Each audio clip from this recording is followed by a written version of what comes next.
يوم الدين إياك نعبد وإياك نستعين اهدنا الصراط المستقيم صراط الذين أنعمت عليهم غير المغضوب عليهم ولا الضالين. الحمد لله رب العالمين والصلاة والسلام على أشرف الأنبياء والمرسلين سيدنا محمد وعلى آله وصحبه أجمعين. من يهده الله فلا مضل له ومن يضلل فلا هادي له. أشهد أن لا إله إلا الله وحده لا شريك له وأشهد أن محمدا عبده ورسوله. اللهم صل على محمد وعلى آل محمد كما صليت على إبراهيم وعلى آل إبراهيم وبارك على محمد وعلى آل محمد كما باركت على إبراهيم وعلى آل إبراهيم في العالمين إنك حميد مجيد. اللهم افتح علينا حكمتك وانشر علينا من خزائن رحمتك يا أرحم الراحمين. رب اشرح لنا صدورنا ويسر لنا أمورنا واحلل عقدة من ألسنتنا يفقه أقوالنا. اللهم فقهنا في الدين وعلمنا التأويل. اللهم ارزقنا فهم النبيين وحفظ المرسلين وإلهام الملائكة المقربين يا فتاح يا عليم افتح قلوبنا فتوح العارفين. سبحانك لا علم لنا إلا ما علمتنا إنك أنت العليم الحكيم. لا حول ولا قوة إلا بالله. Ya Allah, Ya Rahman, Ya Rahim, berikanlah kepada kami kefahaman dalam menuntut ilmu pada pagi ini, Ya Allah. Permudahkanlah segala urusan kami, terimalah segala amal ibadah kami, rahmatilah kami dengan rahmatmu, jauhkanlah kami daripada kemurkaanmu. Ya Allah, Ya Rahman, Ya Rahim, berikanlah kepada kami kekuatan untuk beramal dan berpegang teguh dengan sunnah-sunnah Nabi kami Nabi Muhammad sallallahu alaihi wasallam. اللهم بارك لنا في رجب وشعبان وبلغنا رمضان. ربنا آتنا من لدنك رحمة وهيئ لنا من أمرنا رشدا. ربنا آتنا في الدنيا حسنة وفي الآخرة حسنة وقنا عذاب النار. وصلى الله على سيدنا محمد النبي الأمي وعلى آله وصحبه وبارك وسلم. الحمد لله رب العالمين. آمين آمين آمين يا رب العالمين. Yang saya hormati lagi saya muliakan Al-Fadilah Upah Sabariah selaku penganjur, sahabat pencinta Al-Quran SPAQ. Seterusnya bonda-bonda moderator, Bonda Zainun, seterusnya Kak Dik Sum, seterusnya muslimin muslimat, ibu-ibu, ayah-ayah, hadirin hadirat, jemaah serta keluarga SPAQ yang dirahmati Allah Azza wa Jal sekalian. Apa khabar semua? Semoga dalam keadaan sihat walafiat, dikurniakan kemudahan dalam segala urusan dan dikurniakan afiat, kesihatan yang baik dan dipermudahkan segala urusan dan dilimpahkan rahmat dan berkat dalam sekeluarga insya-Allah. Mudah-mudahan amin amin ya rabbal alamin. Jadi Alhamdulillah kita dah berada pada hari ini pada 21 Rejab 1444 Hijrah, di mana insya-Allah dalam lingkungan 39 hari ataupun 38 hari kita akan insya-Allah kita akan masuk dalam Ramadan. Jadi mudah-mudahan kita dah bersiap sedia dah, fizikal, mental, dari sudut jasmani, rohani kita dah mempersiapkan diri, terutamanya kita dah melazimi ibadah-ibadah yang kita nak perkasakan dalam Ramadan. Iaitu apa? Antara yang paling utama adalah puasa itu sendiri. Jadi muslimin muslimat, ibu-ibu, ayah-ayah yang dirahmati Allah Azza wa Jal. Jadi saya menyeru kepada semua, sama-samalah kita mengambil kesempatan pada hari esok insya-Allah, pada hari Isnin, kita sama-samalah melazimi puasa sunat. Bagi yang berkemampuan, bagi yang tidak ada halangan. Bagi yang ada halangan apa-apa, tak apalah, mungkin tak mampu esok, kita buatlah pada hari-hari yang akan datang, Isnin Khamis, puasa pertengahan bulan ataupun puasa selang-seli dan sebagainya. Mudah-mudahan kita mendapat keberkatan di sisi Allah dan juga rahmat darinya insya-Allah. Jadi sidang muslimin dan muslimat, ibu-ibu, ayah-ayah yang dirahmati Allah Azza wa Jalla sekalian, insya-Allah kita seperti biasa pada pagi ini insya-Allah lebih fresh sikit. Kita mulakan dengan soalan uji minda supaya kita dapat juga manfaat daripada soalan yang kita tanyakan insya-Allah. Kepada yang baru masuk, yang memberikan salam, kita jawabkan waalaikumsalam warahmatullahi wabarakatuh. Okey, kita lihat kepada soalan yang ke-19. Apakah formula solat sunat Nabi Muhammad sallallahu alaihi wasallam ketika pada waktu malam? Apakah formula solat sunat Nabi Muhammad sallallahu alaihi wasallam ketika pada waktu malam? Tak apa, kita agak-agak dulu. Bagi yang tahu memang dah belajar, dia dah pernah dengar, tak ada masalah lah. Bagi yang mungkin tak tahu, tak apa. Kita akan cuba dulu jawab dan kita akan bincangkan selepas ini. Dan kebetulan kita pun nak dekat dengan Ramadan kan. So kita pun dah ada satu kata apa persediaan lah. Kita tahu sikit tentang Qiyamulan Nabi ni macam mana. Tapi tak perlu tunggu Ramadan, kita dah boleh mula secepat mungkin lah. Bagi yang kita yang masih belum lagi berqiyamulan, kita dah kena laksanakan, kita perkasakan insyaAllah. Jadi ibu sekalian boleh jawab. Saya huraikan dulu yang ABCD itu R ni maknanya 4 rakaat. R ni maknanya rakaat. So A itu 4 rakaat, kemudian rehat, kemudian 4 rakaat, kemudian rehat, kemudian 3 rakaat. Jadi B 2 rakaat rehat, 2 rakaat rehat, 2 rakaat rehat, 2 rakaat rehat. Kemudian yang terakhir baru 3 rakaat. 3 tu maknanya witir lah. Maknanya witir. C 4 rakaat, 4 rakaat, lepas tu rehat, lepas tu 3 rakaat, dan D 4 rakaat, 4 rakaat, 3 rakaat baru rehat. Okey, rehat ni maknanya apa? Dia ada selingan kita buat sesuatu ibadah yang sampingan. Contoh habis solat, katakanlah 2 rakaat, katalah B 2 rakaat rehat, jadi lepas 2 rakaat kita adakan selingan dengan istighfar ke, mungkin berdoa, macam tu. Macam A tu 4 rakaat maknanya apa? Kita buat 2 rakaat, terus kita bangkit buat lagi 2 rakaat. Lepas tu kita adakan selingan. Jadi itu beza dia lah. Maknanya rehat ni kita selingkan dengan sesuatu ibadah. So mana satukah jawapan yang kita kata pada hemat, pada pada fikiran kita. Mungkin ada yang tak tahu, tak apa, kita akan bincang. Kita yang tak tahu ni tak apa, cuba je dulu. InsyaAllah. Kita lihat respon ibu-ibu sekalian yang mana dah jawab. Okay, Alhamdulillah. Terima kasih pada respon. Bonda Badriah dulu yang memulakan B. Okey. Bonda Aisyah B, Kak Nisum A, Kak Nur B, Bonda Norinda, Bonda Zainab B, Bonda Sharifah Azizah B kod. B kod semua tak kira, mesti B sahaja. Kena yakin. Al-yaqin la yazulu bi syak. Yakin dia tidak didatangi dengan syak. Lah yakin kena terus yakin. Tak mau kod semua tak mau. Okay, Bonda Zaitun B, Bonda Latifah A, Bonda Marhani B, Bonda Siti Hartini A, BA jadi Baba. Bonda Rasidah B, Bonda Sharifah saja Usik. Oh, Usik Okay lah, tak apalah. Tak ada masalah. Tapi kita bila nak jawab kena yakin. Kena yakin. Tak apalah, kata nak Usik tak apalah. No problem, insyaAllah. Kepada yang lain yang baru masuk, boleh juga jawab di ruangan chat. Apakah jawapan yang sesuai ataupun yang tepat mengikut sunnah Nabi sallallahu alaihi wasallam. Kalau terfikirlah kat benak fikiran kita kan, kalau ustaz mana-mana pun boleh. Betul lah, memanglah umumnya tak ada masalah, mana-mana pun boleh. Even nak tambah satu lagi E, tambah E tulis apa? Tak payah solat pun tak apa, sebab ni benda sunat. Kan kita tak kata benda tu. Kita tak kata dari segi macam tu. Kita nak fokuskan yang mana yang paling terbaik. So yang mana ikut seperti yang Nabi SAW amalkan. So itu prioriti kita. Itu keutamaan yang kita nak capai. So mana jawapan yang paling tepat ikut seperti sunnah Nabi SAW. Jadi kepada yang masih memikirkan jawapan, boleh kita bagi masa sedikit dalam mungkin seminit lah, insyaAllah. Bagi yang baru masuk pun mungkin ada nak jawab kan.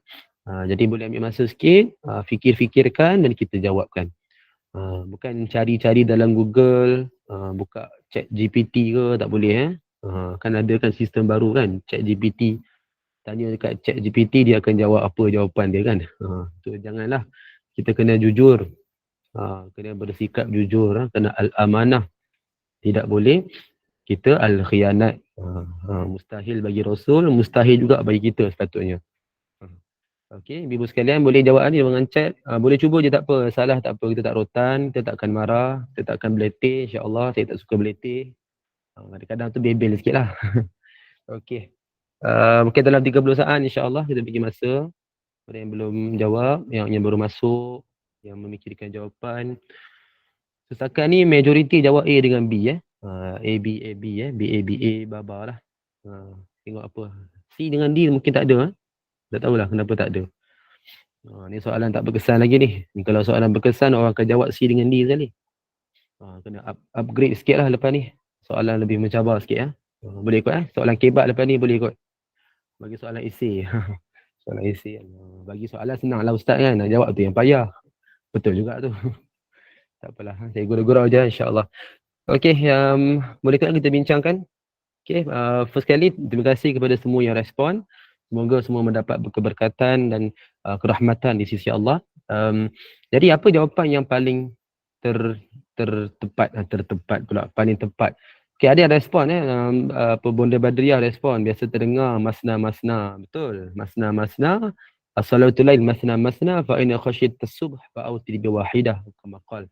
Salat malam ni 2 rakaat. Sekiranya kamu khawatir pada masuknya subuh, maka witirlah dengan 1 rakaat. Okey, itu betul. Masna-masna maknanya 2 rakaat. Tapi itu kaedah nak mendirikan solat malam. Maksud dia pada rakaat tu. Rakaat tu kita dirikan dua-dua lah. Tapi pada cara kaifiat yang khusus yang Nabi amalkan. Dia ada beza kat situ. Rakaat tu memang dua-dua. Dia tak ada buat 4, dia buat dua-dua. Tapi maksud rehat ni yang kita adakan selingan ni macam mana? Okey, kita lihat apa dalam hadis Mana hadis ni yang disebutkan daripada Sayyidatina Aisyah radhiyallahu anha, beliau berkata Rasulullah sallallahu alaihi wasallam tidak solat melebihi 11 rakaat sama ada pada Ramadan ataupun selainnya. Bagi dia sallallahu alaihi wasallam solat 4 rakaat dan janganlah kamu tanya akan kesempurnaan dan panjang solat baginda. Bagi dia solat lagi 4 rakaat dan janganlah kamu tanya akan panjang dan kesempurnaan solat baginda. Kemudian bagi dia solat lagi 3 rakaat. Hadis sahih riwayat Al-Bukhari 1147. So ini hadis yang menjadi bukti yang mana Nabi sallallahu alaihi wasallam amalkan solat malam dengan kaifiat ataupun cara yang khusus. Disebutkan dalam hadis kita nampak kan 4, 4, 3. So ni yang saya sebutkan dengan satu istilah formula solat malam ataupun formula solat sunat malam. Formula qiyamul lail pun boleh. 4, 4, 3. Dan ini bukan formasi bola sepak. Biasa kalau ayah-ayah dengar ni dia macam teringat je kan 4, 4, 3 ni macam pernah dengar ustaz. Yalah formasi bola sepak tu 4, 4, 3 kan. Jadi itu bola sepak. Yang ni kita kata qiyamul lail. So 4, 4, 3 ni maknanya apa? Setelah 4, maknanya dah buat 2, terus kita bangkit ataupun kalau perlukan selingan pun dia ringkas. Kalau dia ikut yang paling terbaik, terus kita bangkit je. Habis bagi salam, terus kita bangkit lagi 2 rakaat. Maknanya kita buat cukupkan 4. Dah cukup 4 baru kita adakan selingan. Kat situ kita istighfar ke, berdoa, even nak baca Quran, buat benda yang bermanfaat. Jangan pula kita gunakan masa tu pergi main game Mobile Legend lah, main PUBG lah. Itu tak ada manfaat lah kan. Ataupun manfaat pun sangat-sangat minimum. Sangat-sangat kurang. So kita fokus pada ibadah. So istighfar, baca Quran, berzikir, berdoa. So terpulang. So dah cukup 4, buat lagi 4. Sama juga macam tadi. Buat 2, bagi salam, selesai. Naik lagi 2, bagi salam, selesai. Adakan selingan lagi. Betul, buat lagi 3. Inilah menjadi kebiasaan kita, bukan sekadar adat tapi ini sunnah yang kita buat dalam Ramadan. Kita perasan tak ibu-ibu sekalian, kita pergi solat tarawih, kalau yang buat 20 rakaat dia akan buat macam mana? 2 bagi salam, dia paling-paling pada setengah tempat dia buat selawat, terus dia bangkit kan. Dia buat lagi 2. Lepas dah cukup 4 baru dia baca doa. Kan? Sama, dia teruskan macam tu 4, 4.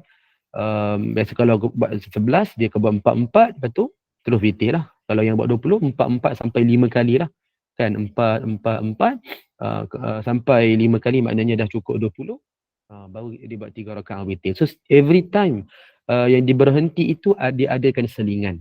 Kan macam kita biasa amalkan dengan selingan yang 4 tu kita baca selawat yang lebih panjang. Kan selawat lepas tu dengan ada sebutkan nama-nama sahabat kan. Mula-mula nama Nabi, nama sahabat yang 4 khulafa ar-rasyidin. So itu kebiasaan kita lah. So dia sebenarnya bebas nak isikan dengan apa. Tapi doa tu kita dah biasa buat. So itu maksud dia. Jadi ibu sekalian, saya buka balik pilihan jawapan tadi. Kita tanya balik soalan. Nak betulkan balik jawapan. Nak tengok apa jawapan yang tepatnya. Jadi apa jawapan dia? Ibu sekalian. Mungkin ada seorang dua ke wakil jawab balik. Nak tengok Kita faham ke tidak apa maksud soalan ni? So apa jawapan dia? Di mana tepat ikut pada sunnah Nabi sallallahu alaihi wasallam? Okey, ada seorang dua. Bona Noridah jawab C ya. Empat, lepas tu rehat, lepas tu 3. Oh, ni bukan ni biasa buat kat surau kita kot. Empat, lepas tu makan dulu kat belakang, kan. Lepas tu buat 3 rakaat. Memang ada macam tu kan. Mungkin C bukanlah. Benda mungkin tersilap faham kot. Tak apa. Okey, terima kasih kepada yang respon. D, Ustaz. D. Apa tu? D. B. D. Ustaz. Sudah. Macam-macam jawapan ada. A, B, C, D semua disapunya. Donkey. Okey. Pun kurang tepat. Ia sebenarnya adalah A. Okey, saya ulang balik. Maknanya yang saya sebut tadi, dah cukup 4, kita bagikan rehat. So 4 rehat, lepas tu 4 rehat, lepas tu baru buat 3 rakaat. So kalau ni 11 rakaat. Kalau buat 23, samalah kaedah dia 4. Kita 4 rehat. So rehat tu buat selingan, doa, terpulang Quran, lebih panjang sedikit daripada biasa. So itu yang terbaik. Seperti mana disebut dalam hadis, Nabi buat 4, jangan tanya kesempurnaan panjang, Nabi buat lagi 4, jangan tanya panjang kesempurnaan. So itu maksud dia. Hadis yang tentang 2 rakaat adalah kaifiat. Maknanya solat malam tidak ada 4 rakaat yang buat dengan 1 salam. Dia 2 rakaat 1 salam, 2 rakaat 1 salam. Macam tu. Hadis yang tadi kita sebutkan tadi, itu pula adalah kita amalkan dengan selingan. Dah cukup 4 kan, maknanya 2 bagi salam, 2 bagi salam. Dah cukup 4, adakan selingan. Selingan tu bebas buatlah apa-apa ibadah yang bermanfaat. So jawapan tepat adalah A. A yang tepat ikut pada sunnah Nabi sallallahu alaihi wasallam. Jadi tanya kepada yang betul, alhamdulillah. Terima kasih kepada yang respon. Okey, tadi Bonda Badriah ada respon contoh seperti solat tarawih. Ya, betul. Itulah yang kita doa amalkan setiap kali Ramadan kan. Kita buat 4 ada doa kan setiap kali 4 tu. Itu maksud dia. Jadi lepas ni pun ibu sekalian, kalau nak amalkan solat malam qiyamul lail, jadi kita ingatlah kaedah macam ni. Ni bagi yang berkemampuan. Bagi yang tak mampu, dia buat yang setakat boleh, buat je lah. Mungkin dia buat 2 pun tak apa kan, dia buat 4 ke. Kalau boleh, buat macam ni lah. 4 rakaat, betul adakan rehat. Macam tu. Okey, jadi terima kasih kepada semua. Jazakumullahu khairan. Semoga Allah memberikan ganjaran yang baik kepada semua atas respon dan juga komen yang diberikan. Mudah-mudahan kita mendapat sesuatu daripada soalan ini, insya-Allah. Jadi ibu sekalian, insya-Allah kita akan sambung perbincangan berkenaan dengan adab. Kita dah bincang doa sebelum ni, termasuk berkenaan adab dulu pada pagi ini, insya-Allah. Jadi saya akan sharekan slide, ibu sekalian boleh lihat dan kita dengarkan sama-samalah apa perkongsian kita pada pagi ini, insya-Allah. Okey, saya akan share slide dulu. Okey, qala al-musannif rahimahullahu taala wa nafa'ana bi ulumihi fi darain insyaallah amin. Pada adab yang ketujuh, iaitu adab dengan ulama dan penuntut ilmu. Adab dengan ulama dan penuntut ilmu.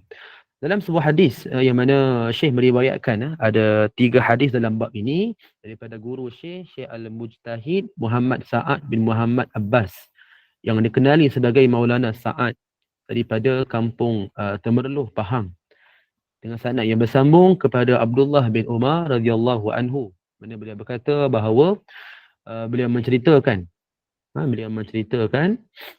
bahawa seorang lelaki dalam perjalanan pulang daripada perang Tabuk berkata kepada Auf bin Malik radhiyallahu anhu, kami tak pernah melihat orang-orang yang lebih menyukai makanan, berdusta dalam berkata-kata dan penakut dalam menghadapi peperangan lebih daripada para pembaca Al-Quran ini.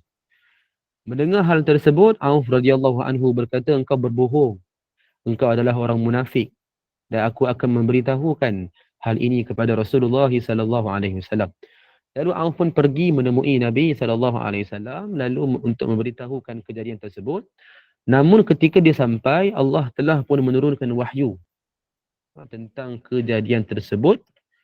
Lalu lelaki tersebut pun datang kepada Rasulullah sallallahu alaihi wasallam yang telah berangkat pergi dengan menaiki untanya, lalu dia berkata, lelaki tadi berkata, sesungguhnya kami hanyalah bergurau senda dan bermain-main sahaja. Ia hanyalah simbangan kami di atas tunggangan kami sementara kami dalam perjalanan. Ibnu Umar berkata, aku melihat seorang lelaki bergantung pada unta Rasulullah SAW hingga kakinya tersadung batu, yang ini terjatuh, dan dia berkata, sesungguhnya kami hanyalah bergurau senda dan bermain-main sahaja.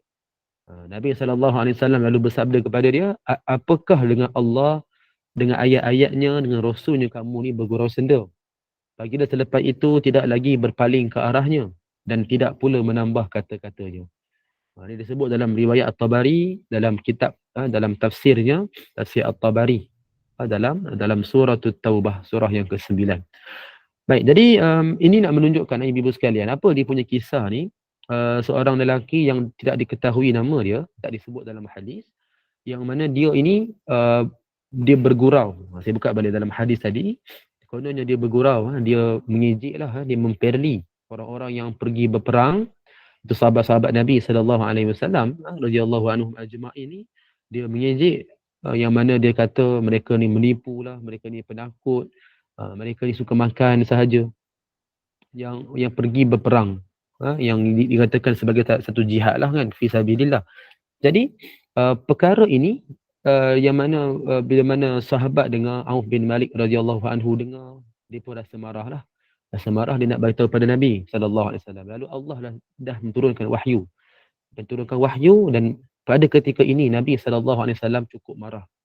Sebab itu sampai lelaki itu dia jumpa dengan Nabi, dia ulang 2 kali. Dia kata, kami ni bergurau je, kami ni bermain-main je, dan kami sembang je atas unta dalam perjalanan kami ni kan. Jadi bila benda ni Nabi dengar kali kedua, maka Nabi respon. Nabi kata apa? Nabi kata, adakah patut dengan Allah, dengan ayat-ayatnya, dengan rasul-rasulnya kamu jadikan bahan gurau? Sampai Nabi tak pandang lagi ke arah dia, Nabi tak tambah lagi percakapan. Maknanya ini menunjukkan Nabi sangat geram. Nabi sangat marah kepada mereka yang bergurau senda gunakan agama ni. Tak kira lah sama ada Allah ke, nak rasul-rasul ke, ayat-ayat Quran ke, even hadis ke, apa-apalah. Jadi ini yang menunjukkan kepada kita satu iktibar supaya dalam bab bergurau kita perlu berhati-hati ibu sekalian. Dalam bab bergurau jangan sampai jadikan agama ni bahan gurauan. Sepatutnya kita yang kena menghalang orang bergurau dalam agama, maknanya gurau gunakan agama. Kita yang kena melarang, kita yang kena tegur, kita kena nasihat, bukan kita yang buat. Tapi kadang-kadang berlaku pada zaman sekarang, orang dah tak ada bahan, tak ada konten, terutamanya dalam bab lawak lah. Jadi dia gunakan agama ni sebagai satu bahan lawak. So benda ni tak patut berlaku sebenarnya. Jadi ini pun dah kira tak beradab. Kalau dalam hadis ni, dia daripada konteks adab penuntut ilmu lah. Dia mengejek, menghina orang yang menuntut ilmu, orang yang berjihad fi sabilillah. So ini tak patut berlaku ibu sekalian. Dan Islam tidak pernah pun menggalakkan kita untuk mengejek orang, body shaming ke, menghina. Tapi nak kata dalam konteks lawak pada hari ni, kebanyakannya macam tu. Kan kita body shaming orang, so orang gelak, kita pun happy. Kan kita mengejek, memperli, menghina sesuatu perbuatan, kan kita kononnya berlakulah macam seseorang. Kan, tapi memang kita sedang menghina dia, sedang mengejek dia. Walaupun dia redha pun, walaupun dia kata tak apa, buatlah, hinalah aku kan. Tapi dia tadi tak ada hak. Kerana apa?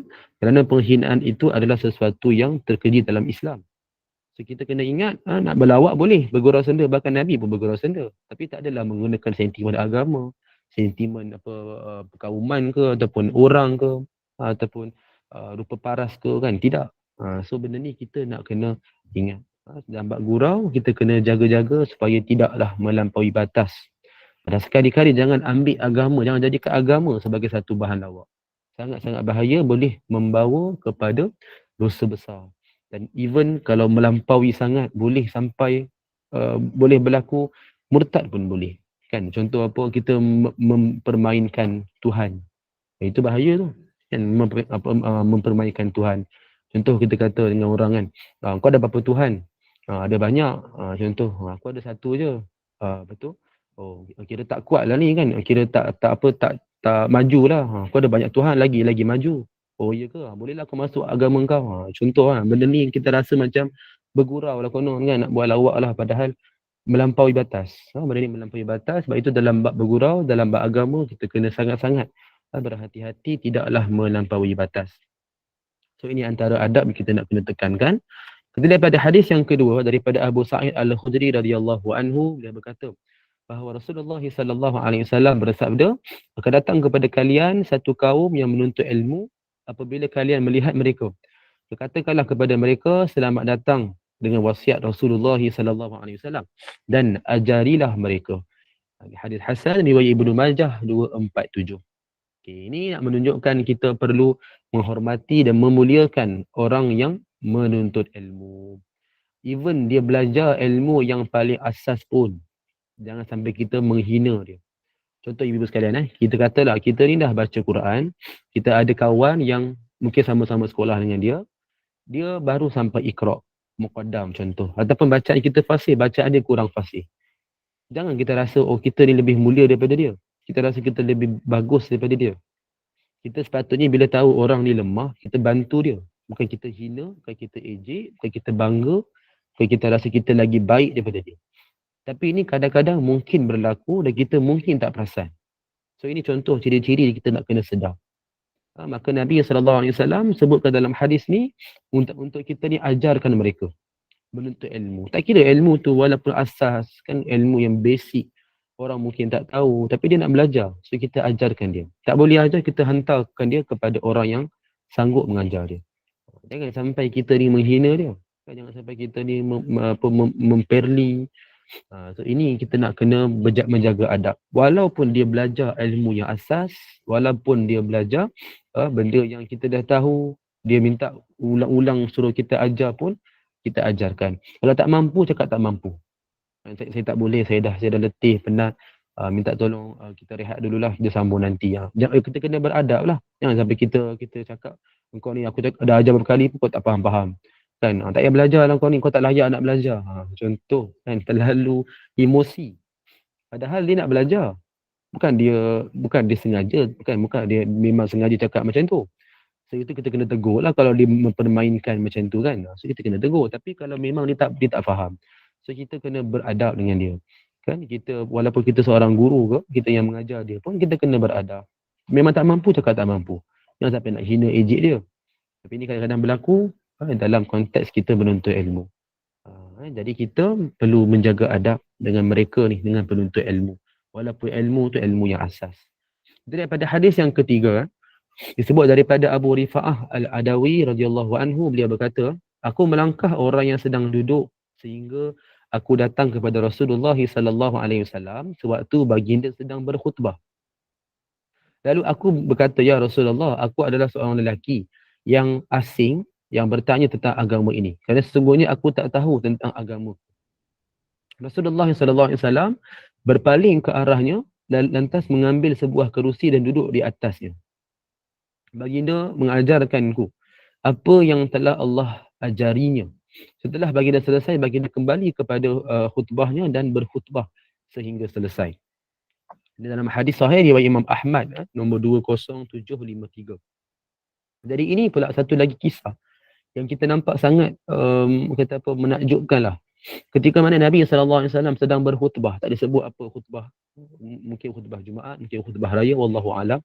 Benda ni satu yang tak diperincikan. Tapi ketika Nabi berkhutbah di depan ramai, di depan khalayak, ada seorang lelaki datang, dia kata dia tak tahu tentang agama, dia minta disuruh ajar. Kemungkinan besar dia baru memeluk Islam, ataupun dia baru sedar yang dia tak tahu. Maknanya mungkin selama ni dalam keadaan jahil kan, even di Muslim pun dia mungkin tak amalkan ajaran Islam. So tiba-tiba dia dapat hidayah mungkin. Jadi dia jumpa dengan Nabi terus. Dia bertanya, ajarkanlah tentang Islam. Ketika Nabi berkhutbah, dia langkah masuk daripada semua orang yang duduk tu. Maka dia cakap dengan Nabi SAW dan Nabi cakap, dan Nabi buat apa? Nabi tak pun hina dia.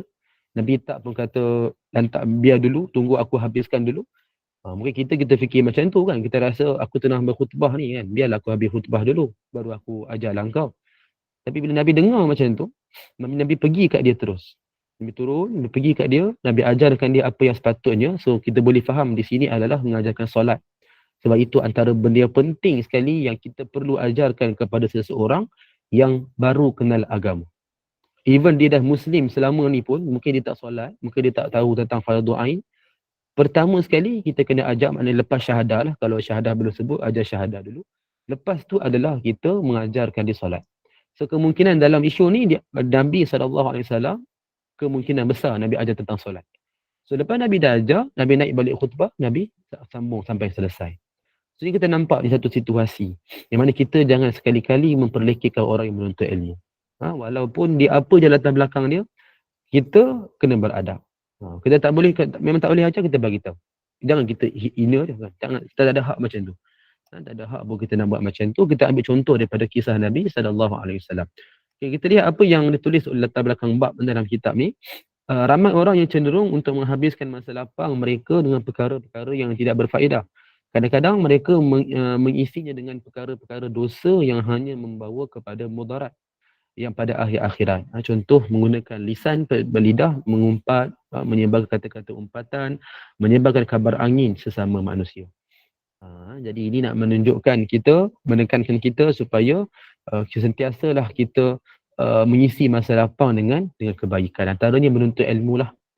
Menuntut ilmu ni sepatutnya kita kena berterusan. Macam ibu-ibu sekalian, Alhamdulillah kita lihat di SPEQ pun sangat rancak lah aktiviti kuliahnya kan, majlis-majlis ilmunya sangat rancak, hampir setiap hari kita boleh kata memang ada je. Jadi Allah pun permudahkan daripada sudut kita mungkin daripada pengurusan semua kan. Jadi Alhamdulillah, insyaAllah kita semoga istiqamah lah. Tapi yang kita risau dan kita sedihkan adalah mereka yang di luar sana lah.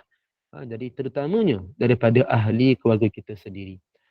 Terutamanya ibu-ibu sekalian, kita masing-masing ada anak cucu dan kita nak dekat dengan cuti sekolah. Jadi pastikan ibu-ibu sekalian, hari cuti sekolah ni kita manfaatkan sebaiknya. Jangan kita anggap, okey anak saya dah belajar sungguh-sungguh setahun, dia nak cuti sekolah, dia cuti sungguh-sungguh, cuti ibadah terus.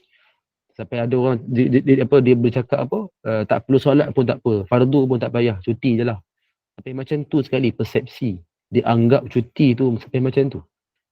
Ni nak kata, tak tahulah nak kata mereka ni ada jahil tak juga kan, berjawatan tinggi juga kan. Tapi dia dah mula memikirkan, dia dah mula kata apa, mengasingkan agama daripada kehidupan semata-mata untuk dunia lah. So, sebab tu dia sampai pemikiran macam tu kan. Jadi benda ni sangat berbahaya. Jadi jangan sampai macam tu. Jadi pastikan kita ni paling kurang pun kita jaga family kita masing-masing, mengisi masa lapang yang ada dengan perkara kebaikan. So antaranya adalah penting menuntut ilmu dan juga buat lagi ibadah yang lain. Kan kita pelbagaikan. Yang penting ada, jangan tak ada langsung. Even sedikit, even sekejap pun tak apa. Yang penting kita buat, jangan tak buat. Adakan masa-masa yang ada ni kita isi dengan benda-benda yang baik. So ini nak kata latar belakang bab yang ditulis oleh penulis kitab. Okey. Satu lagi kabar angin yang bawah sekali itu pun kita nak tekankan, sesuatu perkara kita tak tahu, kita tak pasti, maka lebih baik kita berdiam. Sebab itu Nabi sebut dalam hadis, man kana yu'minu billahi wal yawmil akhir falyaqul khairan aw liyasmut. Bukan maqal. Barang siapa yang beriman kepada Allah dan hari akhirat, maka berkatalah baik ataupun diam. Ini menunjukkan kepada kita ibu sekalian, kita mungkin tak tahu sesuatu perkara, jangan sampai kita memandai-mandai. Bahasa orang sekarang ni sebut palatau, palatau kan. Buat tahulah dia memandai-mandai sebab dia nak menunjukkan dia tahu. Dia nak rasa apa, dia nak menunjukkan maknanya satu perasaan supaya orang tahu, orang anggap dia ni serba tahu kan.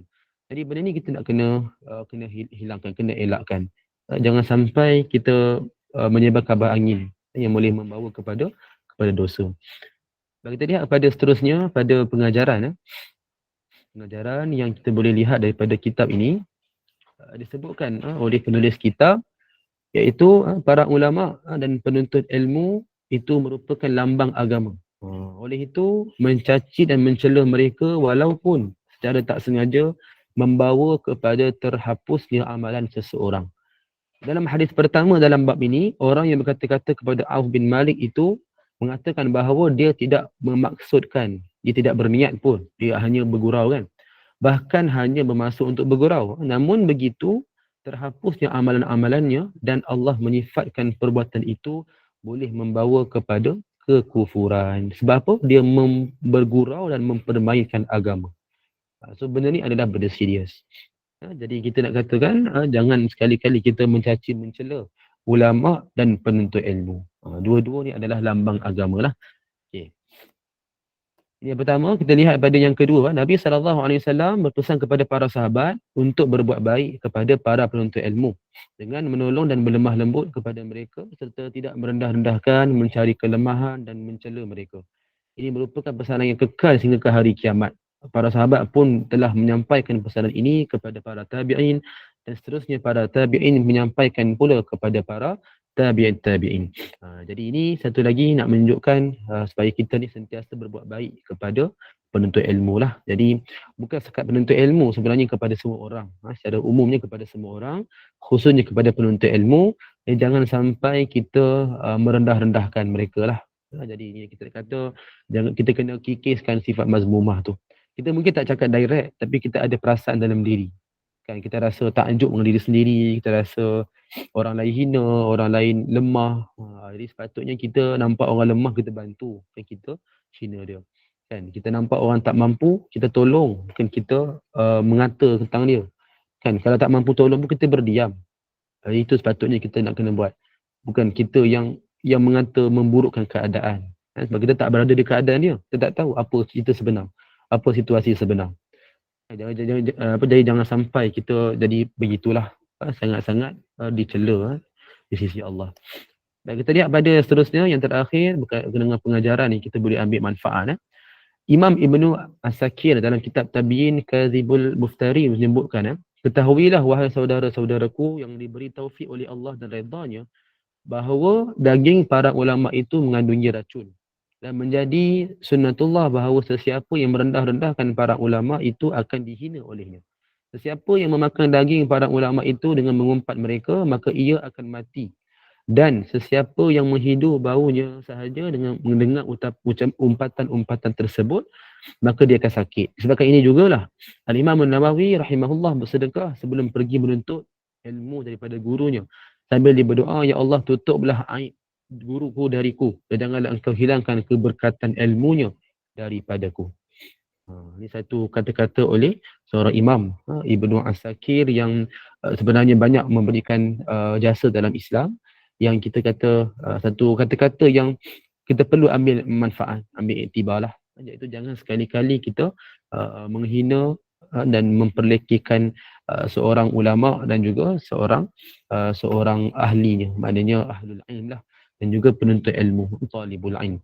Jadi kita mungkin tak suka dengan dia pun, ataupun kita ada apa-apa perasaan yang ke arah negatif, jangan sampai kita membawa kepada penghinaan. Tapi ini berlaku kan, orang terlalu fanatik dengan satu kumpulan, sampaikan kumpulan lain yang bila mana mereka bercakap sesuatu pun kita sampai hina, sampai labelkan dia. So ini kita nak kena hilangkan lah. Sifat macam ni kita nak kena elakkan. Dan sikap ta'assub pun sangat-sangat bahaya. Kita mungkin suka dengan seseorang guru tu kan, tapi kita kena nilaikan balik setiap kata-kata dia menurut kepada Quran Sunnah, kepada dalam Islam, apa aspek yang sebenar. So katalah seorang guru yang kita terlalu sayang, terlalu kita muliakan dia, kalau kata contoh terkeluar ataupun dia tercakap sesuatu yang memang ternyata salah, ternyata benda yang tak betul, so kita jangan sokong dia pula. Sebab seorang ulama ataupun seorang yang alim itu, dia menjadi alim atas ilmu yang sebenar. Bukan dia memandai-mandai, mengikut hawa nafsu, dia mengikut daripada logik akal semata-mata. So itu benda yang kita kena tolak tepi lah. So jangan ada ta'assub dengan ulama. Penuntut ilmu sepatutnya ta'assub kepada ilmu, bukan kepada ahli ilmu dia. Sebab ahli ilmu itu kemungkinan boleh salah. Kemungkinan. Kan dia boleh tersalah faham ke, dia mungkin tersilap sebut. Tersilap sebut tu sabukul lisan lah, itu dimaafkan. Tapi kalau memang dia tersalah faham sesuatu teks, mungkin hadis ke Quran, dia sebut benda yang salah, dan even dia mengaku lepas tu pun, waktu yang dia salah tu jangan kita membetulkan dia, yang kita membenarkan. Sebab kita dah tahu salah, kita kena terima kesalahan tu. Dan kalau boleh ditegur, kita tegur dengan cara yang baik, berhemah. Sebab tu kita menuntut ilmu pun jangan menuntut dengan seorang guru sahaja. Kena menuntut dengan ramai supaya kita dapat tahu kesahihan dalam sesebuah ilmu itu dengan betul.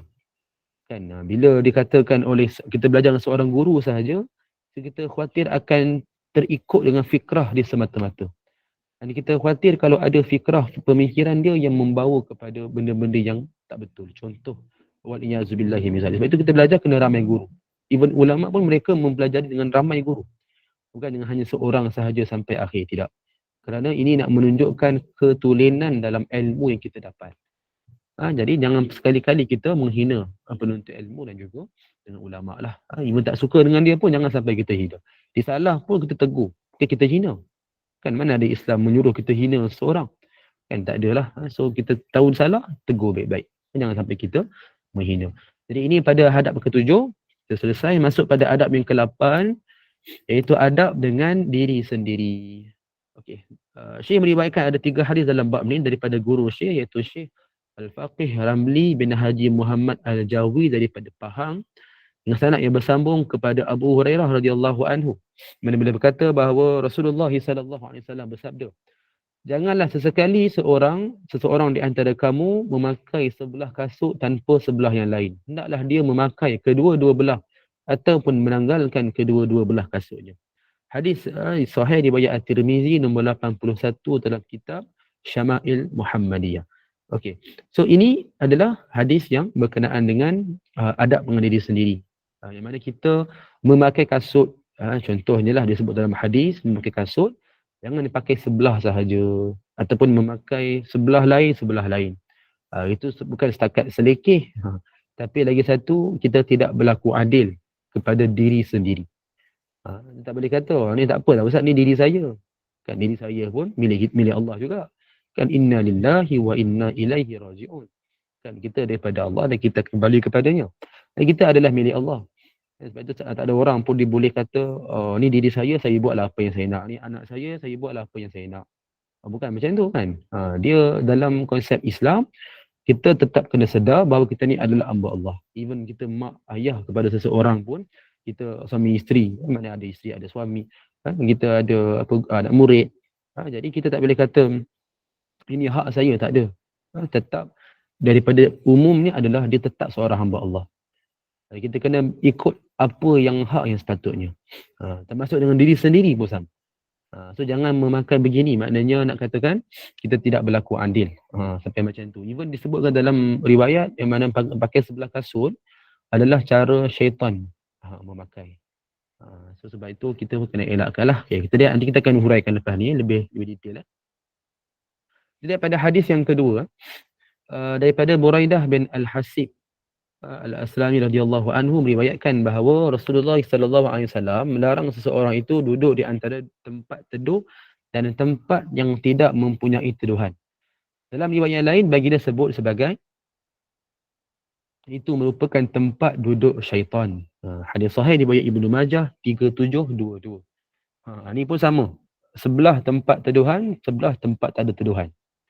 Kita nampak maknanya tidak berlaku adil lah kat situ. So sampai Nabi sebutkan itu tempat duduk syaitan. Syaitan ni suka boleh pelik. Jadi kalau kita ni suka boleh pelik-pelik juga, kita kena ubah lah. Memang ada setengah orang ni memang PN dia macam tu kan. Tapi dia kena ubah lah. Sebab tu dia kena belajar, dia kena ubah. Dia tak boleh kata, ni ustaz ni saya punya kelemahan. Memang saya macam ni. Kelemahan dia tak boleh membawa kepada maksiat. Kalau kelemahan yang membawa kepada maksiat, itu bukan kelemahan, itu adalah maksiat lah. Dia tak boleh kata, oh ni memang saya lemah ustaz, saya memang dah biasa dah buat macam ni. Kan? Contoh apa, saya memang biasa lewatkan solat. Saya memang biasa tak solat. Apa lagi? Saya memang biasa tak puasa Ramadan kan. Jadi kelemahan dia tak membawa kepada maksiat. Kelemahan dia sekadar memang kekurangan diri sendiri yang hanya sebagai satu peringatan bahawa kita ni lemah. Itu je. Dia tak boleh membawa kepada maksiat. So kalau membawa kepada maksiat ataupun membawa kepada keburukan, so itu adalah sesuatu yang kita kena ubah. Itu adalah lemak sebenarnya, kita kena ubah lah. Jadi tadi ada yang bertanya, saya terus jawab lah. Teduhan okay, sekejap. Apa maksud teduhan itu atap ke? Kita boleh faham macam itulah. Dalam hadis tak dikhususkan apa maksud dia teduhan, tapi kita boleh faham sesuatu yang melindungi kita lah. Sesuatu yang ada melindungi daripada hujan ke, daripada sesuatu yang berbahaya kan. Mungkin di rumah kita ada atap kan. Jadi Itu maksudnya. Jangan sebelah kat tempat yang terbuka, sebelah lagi ada teduhan. Tempat yang ada meneduh. Tempat kita teduh. So itu dikira juga tak beradab. Dan itulah tempat syaitan. Tempat duduk syaitan seperti mana disebut dalam hadis. Okey, kita lihat pada hadis yang ketiga. Ada soalan lain tadi saya akan huraikan lepas ni insya-Allah. Okay, hadis ketiga ni daripada Abdullah bin Amr radhiyallahu anhu berkata bahawa Rasulullah sallallahu alaihi wasallam bersabda, wahai Abdullah bin Amr, sesungguhnya aku mendapat tahu bahawa engkau ni sentiasa berpuasa di siang hari dan melakukan solat malam pada malam hari, dan janganlah engkau berbuat begitu. Sesungguhnya badanmu mempunyai bahagiannya ke atas kamu. Begitu juga matamu mempunyai bahagiannya ke atas kamu, dan isterimu juga mempunyai bahagiannya ke atas kamu. Berpuasalah dan berbukalah. Berpuasalah 3 hari pada setiap bulan. Sesungguhnya ia bersamaan dengan puasa sepanjang tahun. Hadis sahih, riwayat Muslim 1159. Okey, so ini nak menunjukkan lagi satu kisah yang seorang sahabat iaitu Abdullah bin Amr bin Al-As radhiyallahu anhuma. Di mana beliau ni kita tahulah para sahabat radhiyallahu anhum ajma'in ni kebanyakan mereka ni sangat-sangat bersungguh-sungguh dalam kebaikan kan. Sangat-sangat berpegang teguh pada sunnah. Yalah nak kata apa, sebab berdamping dengan Nabi kan. Semestilah ada dia punya kekuatan tu. Kita kalau melihat seorang yang buat baik, kita pun akan terdorong buat baik. Sama juga sebaliknya, kita melihat seseorang, even melihat kita melihat seorang buat benda yang maksiat, kita pun akan terdorong. Terdorong maknanya mungkin kita akan fikir, oh nak cuba, nak buat juga. Sebab itu disebut dalam hadis ar-rajulu 'ala dini khalilin. Seorang ni seorang ni berada dalam agama ni berdasarkan kepada siapa kawan dia. Kan kita nak tahu apa diri kita ni macam mana, tengok pada kawan. Tengok siapa yang kita kawan. Itu akan membentuk diri kita. Sebab kita berdamping dengan dia, so kita akan kita akan ikut apa yang dia buat. Paling kurang cara cakap ke, kan, mungkin cara bercakap, betul, kemudian dalam kehidupan behavior kita lah, sikap kita akan terikut. So yang sahabat ni pula memang mereka berdamping dengan Nabi sallallahu alaihi wasallam, sebaik-baik makhluk, sebaik-baik insan, sebaik-baik makhluk kan. So memang mereka berpegang teguh pada sunnah. Dalam kisah ni pula Abdullah bin Amr ni dia bersungguh-sungguh puasa pada siang, dan pada malam ni berqiyam. Pada siang dia berpuasa, pada malam ni berqiyam. Bersungguh-sungguh dibuat hampir setiap hari lah, disebutkan dalam hadis. Jadi Nabi memberikan satu nasihat, kan, berikan rehat. Berikan rehat pada dirimu, dan berpuasa ni pun berpada-pada. Sebab itu dijadikan makruh hukum kita puasa sepanjang tahun. Dia berpuasa ni biar pada tempat dia. Ini kalau paling-paling nak buat banyak pun selang-seli. Supaya tak adalah satu kesusahan pada diri kita. Sebab ada orang terlalu suka sangat. Macam ni lah contoh sahabat kan, dia suka sangat nak buat.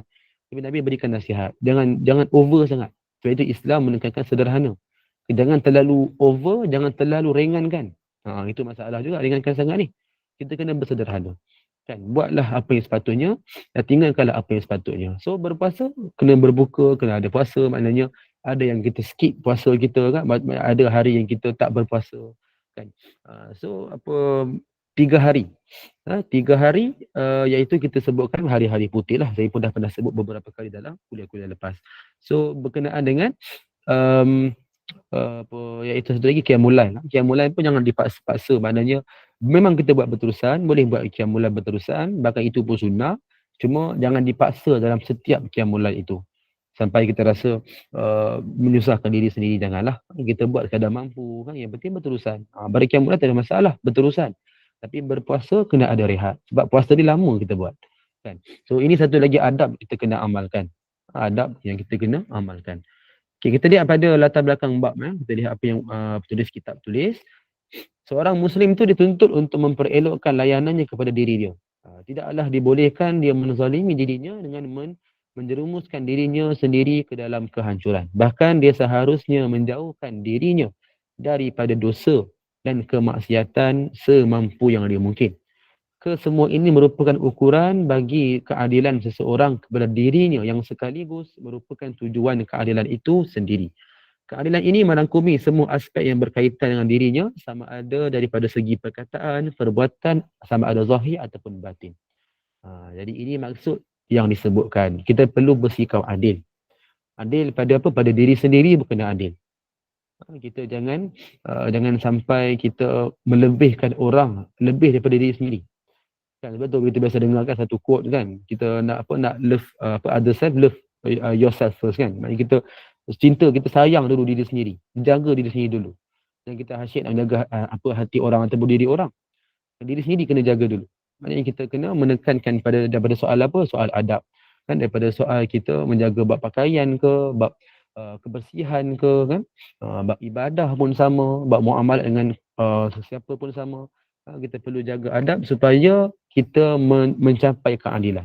Jangan sampai menzalimi diri sendiri. Bab ibadah pun sama, kita kena bersederhana. Kita lihat apa yang pengajaran kita boleh ambil. Sesungguhnya berjalan dengan memakai sebelah kasut merupakan cara jalan syaitan. Begitu juga halnya dengan duduk di antara tempat teduh dan tempat yang tidak mempunyai teduhan. Masukkan sebelah tangan ke dalam baju dan membiarkan sebelah yang lain terdedah. Dan mencukur sebahagian daripada rambut dan meninggalkan sebahagian yang lain. Kesemua ini merupakan ketidakadilan pada anggota badan. Sama ada dilakukan dengan sengaja ataupun dilakukan rentetan daripada apa yang asalnya, yang bukan perbuatan yang dilarang.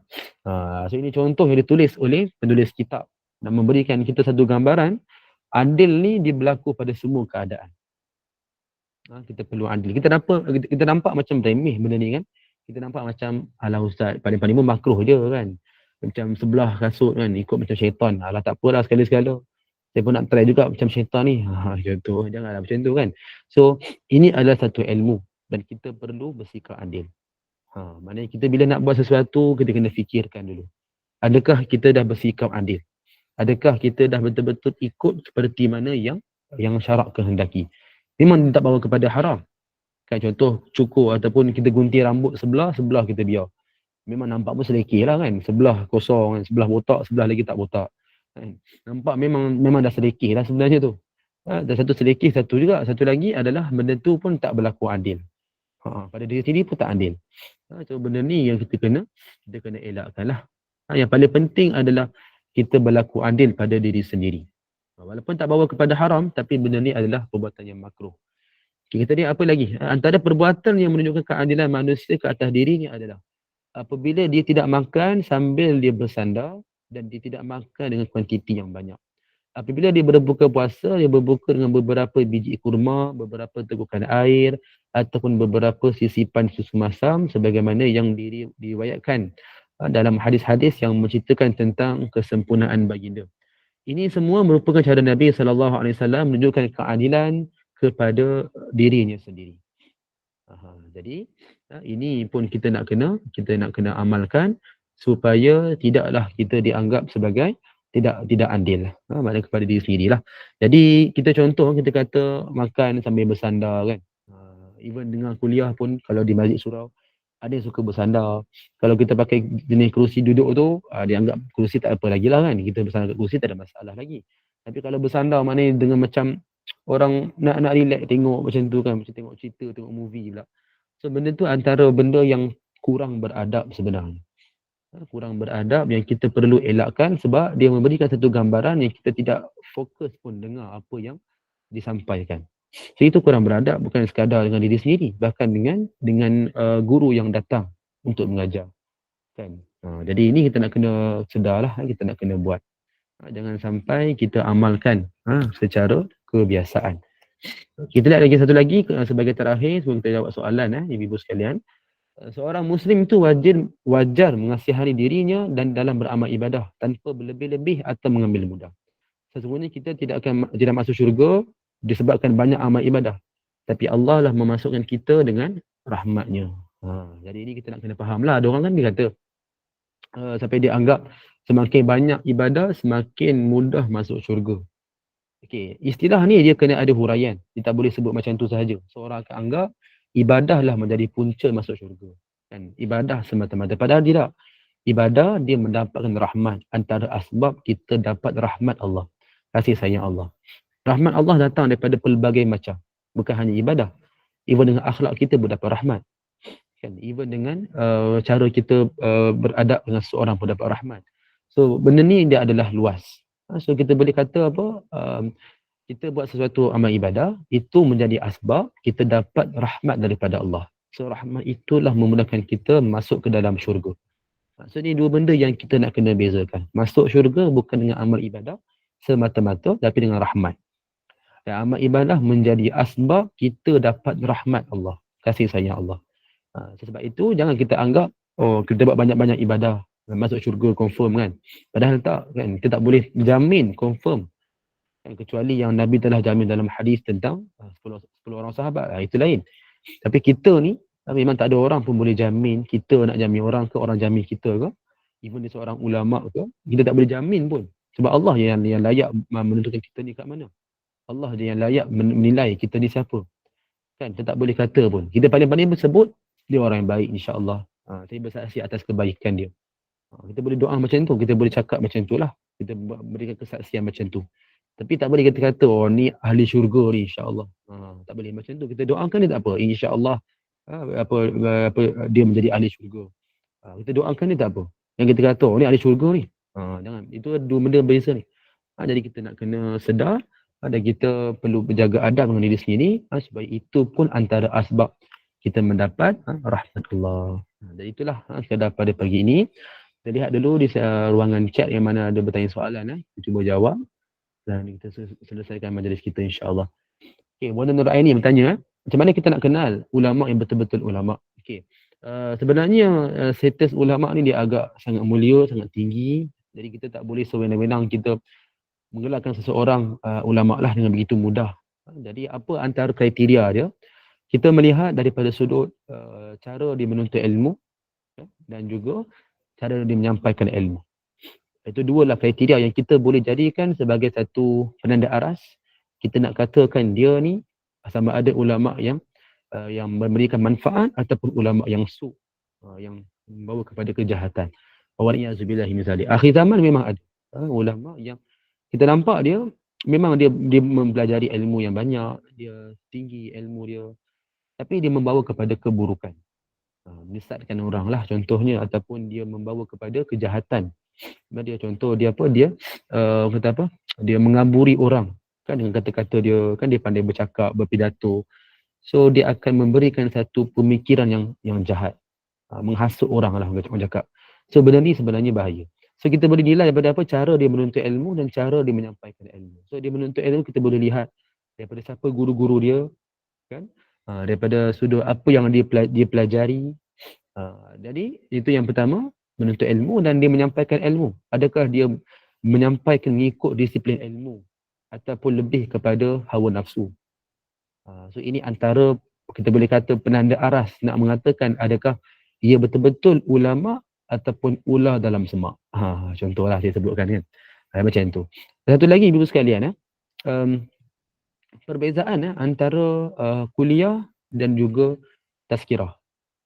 Perbezaan antara Quran Sunnah dan juga motivasi.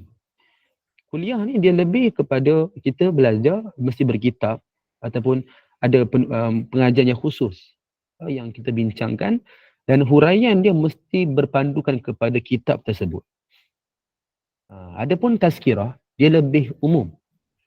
Kita kena pandai bezakan kuliah dan juga tazkirah. Tazkirah ni lebih kepada umum, yang kadang-kadang banyak motivasi je. Disebutkan benda yang motivate kita, macam jom solat kan, jom kita bersedekah, ceritalah pasal cerita ni, cerita pasal orang tu, pasal orang ni, bagi contoh semangat. So itu adalah tazkirah, peringatan yang sebenarnya asas dia sikit je, tapi yang dihuraikan lebih kepada cerita-cerita yang tidak pun khusus dalam kitab yang disebutkan. Tapi kalau kuliah tak, kuliah dia fokus pada isu sahaja. So zaman sekarang ni orang sebut kuliah-kuliah kan, tapi yang dibincangkan dalam kuliah itu adalah lebih kepada bergurau ataupun meluahkan perasaan. Jadi sebenarnya kita kena bezakan lah. So kuliah ni biar dia fokus pada isu. Jangan dia terlalu sangat dia nak kaitkan isu semasa, lepas tu lebih kepada diluahkan perasaan. So itu lain.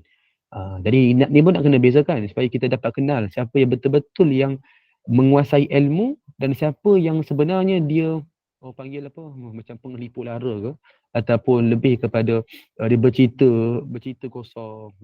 Itu kena beza. Sebab kadang-kadang ada orang kita sanjung, tapi rupanya dia membawa cerita-cerita yang sebenarnya tak ada berkaitan dengan asas dalam kitab pun. Kita nak kena bezakan. So ni antara yang saya boleh sebutkan lah, yang kita boleh ni kenal pasti berkenaan dengan ulama ni. Okay, soalan air mintan for Eva nak bagi macam mana ni kalau kat asrama, especially Aspura, selipar selalu hilang. So budak-budak main pakai je apa yang ada. Okay, ni situasi kat sekolah apa asrama lah, itu lain lah. Kita kata dia lebih kepada yalah dunia budak-budak kan. Walaupun sekolah menengah pun masih budak-budak. So yang mana tahu tu dia boleh tegur lah. Dia boleh tegur supaya kita seboleh-boleh elakkan lah memakai sebelah kasut ataupun pakai sebelah lain. So dia bukan setakat sedekah, ni benda yang membawa kepada keburukan sebenarnya lah kan, seolah-olah macam syaitan kan. Okay, kalau puasa 3 bulan rehab terus dan Ramadan non-stop boleh ke? Itu yang saya sebutkan sebelum ni puasa 3 bulan ni sebenarnya Rejab, Syakban, Ramadan straight ni kan. Sebenarnya Rejab dengan Syakban dia bukan puasa straight patutnya. Kita fokus pada puasa sunat. Jadi paling-paling yang kita boleh gabungkan Isnin Khamis, puasa pertengahan bulan dan puasa selang-seli. Sepatutnya macam tu. Dia tak ada pun istilah puasa straight terus. Kan bahkan hadis yang sebut bulan Rejab bulan Allah, Syakban bulan Nabi. So ini pun benda yang sebenarnya tak ada asal pun. Kan la asla lahu, tidak ada asal pun sebenarnya. Jadi benda ni adalah orang momokkan daripada dulu sampai sekarang pun ada yang sebut lagi. Sebenarnya tak betul. Kita nak puasa biarlah kita fokus pada sunat sahaja. Sunat yang asal lah, Isnin Khamis, puasa pertengahan bulan dan juga puasa selang-seli seperti Nabi Daud alaihissalam. So itu kita boleh amal. Bagi itulah yang terbaik untuk kita amalkan, ikut pada sunnah yang asal. Puasa straight tidak ada hadis yang khusus menyebutkan itu adalah sunnah. Bahkan dia boleh menyebabkan mudarat sebenarnya. Bila straight kan kita ikut macam tadi lah yang Nabi tegur tu, jangan puasa straight kan. Puasalah apa yang sepatutnya kan. Berbukalah pada waktu yang sepatutnya. Macam tu. Okay. Benda ni yang qazak itu dikira tidak ada pada anggota rambut juga Ustaz. Ya, semua yang berkaitan dengan anggota tubuh badan. Jadi kita kena jaga. Bahkan itu pun menyerupai dengan kaum Yahudi kan, yang mereka ni suka berfashion dengan fashion yang pelik-pelik lah sebenarnya. Yang lebih kepada syaitan dia sebenarnya. Jadi ini dah jadi satu trend pada zaman sekarang juga, orang suka berfashion macam tu. Kita nak kena ubah lah sebenarnya. Kita kena tegur kan, kita akhir zaman memang kemungkinan besar mudah terikut dengan trend yang membawa kepada maksiat. Membawa kepada jejak langkah Yahudi Nasrani sebenarnya. Kita kan tak perasan.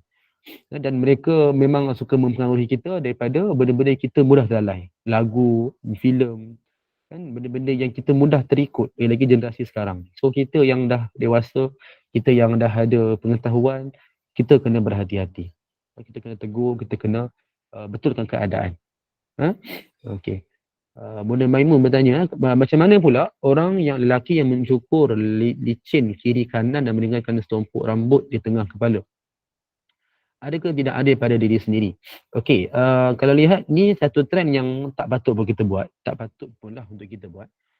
Sebab dia satu, kalau nak betul-betul kita gunting semualah. Kan? Maknanya tak perlulah licin botak pun. Maknanya bagi semua tu dia dipotong secara rata lah. Rata kan. Kalau kata nak biarkan tengah saja, potong tepi pun, benda ni kalau boleh elak. Sebab walaupun dia dah potong kanan kiri, tapi atas tu kan dia tak diratakan kan. So benda ni sebenarnya kalau boleh elaklah. Sebab tak ada pun keperluan. Jadi asalnya kalau dia yang dilarang dalam hadis makruh adalah dipotong belah kanan saja, kiri dibiar. Ataupun sebaliklah, potong kiri je, kanan dibiar. So itu memang dilarang, makruh lah. So kalau dipotong kanan kiri, dibiarkan tengah atas saja pun, ini pun hampir sama dengan maksud tadi. So kalau boleh elakkan, kalau tak boleh pun yang penting kanan kiri tu dah potong. Supaya benda tu dia berlaku adil pada kanan dan kiri. Yang terbaik semua tu lah, maknanya dia nipiskan semua sekali. Maka itulah yang sepatutnya kita kena buat. Tapi ialah trend sekarang ni macam-macam style kan. So sebaik-baiknya biarlah kita berstyle yang menunjukkan image Islam. Jangan menunjukkan image non-Muslim pula. Kan ada orang contoh dia suka nak pakai tattoo. So apa yang dia buat? Dia letakkan stiker. Ni contoh lah, kita dah sebenarnya nak ikut style orang-orang non-Muslim ni kan, tapi kita nak buat terus tak boleh. So kita ambil alternatif, pakai stiker kat apa, tangan lah, kat badan lah. kononnya macam tatu lah, dengan niat tatu tu sebenarnya. Kan? Tapi kita buat dengan cara yang kononnya halal, bersih halal. Sebenarnya kita dah terikut dengan pemikiran macam tu. Ada orang fikir style, apa hisap rokok, padahal benda tu haram. So ni kita nak, kalau boleh cegah lah, sebab tak ada apa-apa manfaat pun. Okey, Bunda Maimun, kalau mendengar ceramah sambil berbaring kerana letih ataupun uzur, adakah dikatakan tak beradab juga? Sebab itu kita sebutkan dalam menuntut ilmu, kita perlu menjaga fokus kan. Jadi kalau letih ataupun ada uzur lain, uzur memang tak boleh buat apa kan. Letih ni bermakna lebih baik untuk kita berehat betul-betul.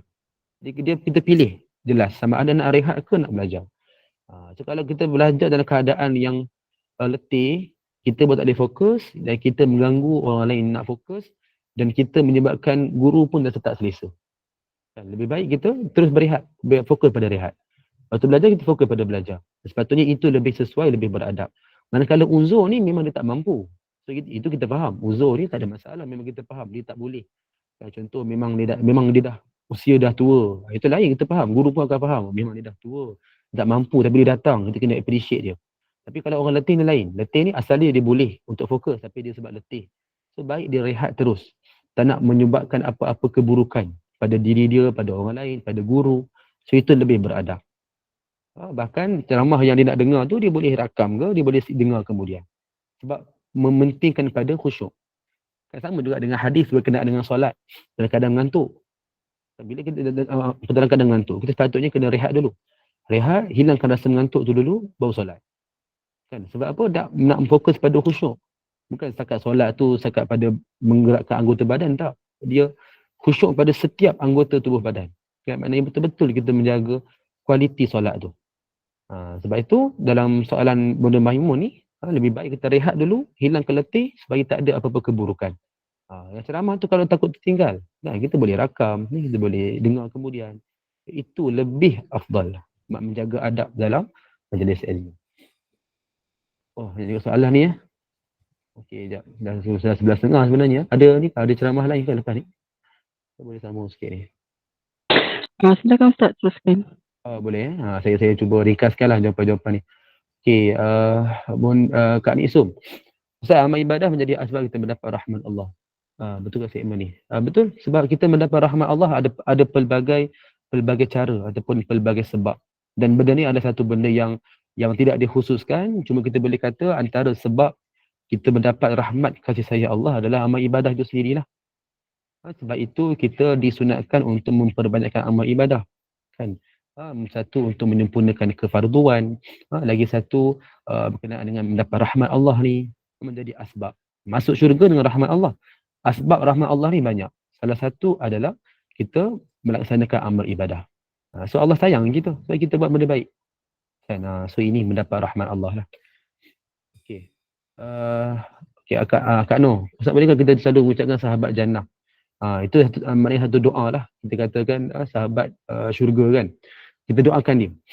Yang tak boleh itu adalah kita kata ni confirm syurga. Kita tak boleh. Kita tak boleh pastikan macam tu. Kita doa lain. Kita doa dan kita cakap tu lain. Kan? Kita doa, kita katakan sahabat jannah, sahabat syurga. Kita doakan dia dalam syurga sama-sama kita berada kan. So itu tak ada masalah. Yang tak boleh tu kita kata ni confirm ahli syurga ni. Itu yang tak boleh lah. Sebab kita bukan penentu. Kita hanya hamba Allah, jadi kita boleh doa saja. Nak menentu tak boleh. Nak doa tu tak ada masalah. So boleh. Dan tak ada masalah ucapkan macam tu. Okay, surah Al-Baqarah ayat 195, maknanya dalam ayat ni termasuk juga walaupun kebaikan jangan berlebihan sehingga merosakkan diri. So ini betul. Memang betul statement ni. Jangan sampai berlebih-lebihan menyusahkan diri. Sebab itu dalam Islam, bersederhana itu lebih baik. Sederhana. Jangan melampaui batas sangat. Even dalam kebaikan pun sama. Sebab apa? Takut hilang interest. Kan? Contoh orang kita macam nak tegur orang, terlalu sangat nak menegur orang, sampai kita tegas, sampai orang akan rasa benda ni mengongkong ataupun menyusahkan dia. Contohlah bab teguran lah. Sama dengan diri sendiri pun. Kita nak buat benda baik. Tapi terlalu melampau. Sampai dia menghilangkan rasa kesungguhan. Sampai dia menyebabkan kita rasa putus asa. Bila satu masa lah, mungkin masa kita buat tu okey. Masa lepas-lepas tu ada Allah uji sikit kan. Kita rasa macam, selama ni aku buat macam-macam, buat benda baik kan. Tapi Allah bagi macam ni. Contoh lah. Kan? So kita dah jadi macam tu. Sebab apa? Kita dah agak melampau dalam kebaikan. Okey. Bunda Badriah, sekarang ni kiranya tazkirah kuliah. Oh, tanya balik saya. Tak tahulah. Kita harap dua-dua adalah insya-Allah. Kalau lebih pada umum tu dia tazkirah lah. Kalau dia fokus pada isu tu dia adalah kuliah. Okey, slipper kena curi. Oh, okey. Tadi dalam tu apa yang kisah Aspura tu kan. Islam to balance. Okey, betul.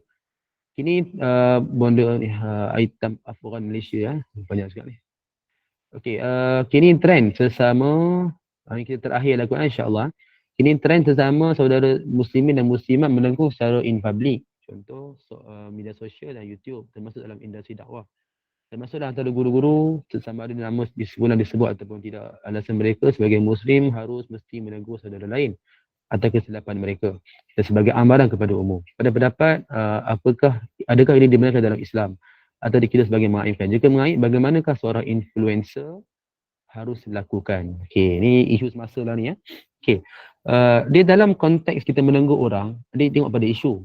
Kalau teguran tu diberikan sebab atas dasar perbuatan itu diberikan umum. Contohlah katalah seorang ustaz dia memberikan satu segmen yang salah kepada orang ramai dalam segmen umum. So teguran itu perlu diberikan umum tanpa ada apa-apa niat jahat. Maknanya perkataan yang baik, kita memberikan teguran secara ilmiah. Dan kenapa nak berikan umum? Sebab benda tu dah diketahui oleh orang umum. Orang awam dah tahu. So orang awam kena tahu balik yang benda tu salah. Kan? Tegur atas dasar ilmu, bukan atas dasar nafsu, bukan atas dasar niat jahat tak. So bila berlaku macam ni, dia kita panggil diskusi ataupun perbahasan ilmiah. So takkan jadi gaduh sebenarnya. Maka kita kena rasa bersyukur ada orang tegur kita. Dan para pengikut yang betul-betul dia waras, maknanya dia tahu apa disiplin ilmu, dia akan terima dengan hati terbuka. Dia tak akan kata, oh ni apa ni ustaz kami tak pernah salah. Itu tak masuk. Kan? Sebagai golongan lain pula dia terus tinggalkan ustaz tu, oh ni salah ni tinggalkan terus. Kalau benda tu bawa kepada maksiat, itu kena hati-hatilah. Kalau memang segmen tu bawa kepada maksiat, isu tauhid, contoh syirikkan Allah ke, itu kena berhati-hatilah sebab itu bahaya, itu asas agama kan. Tapi kalau isu-isu yang lebih kepada technical issues kan, benda tu kalau diberikan teguran pun kita kena rasa berterima kasih. So teguran diberikan atas dasar kesalahan yang dilakukan. Kalau salah tu dibuat secara tertutup, teguran pun diberikan tutup lah. Tak nak mengaibkan dia.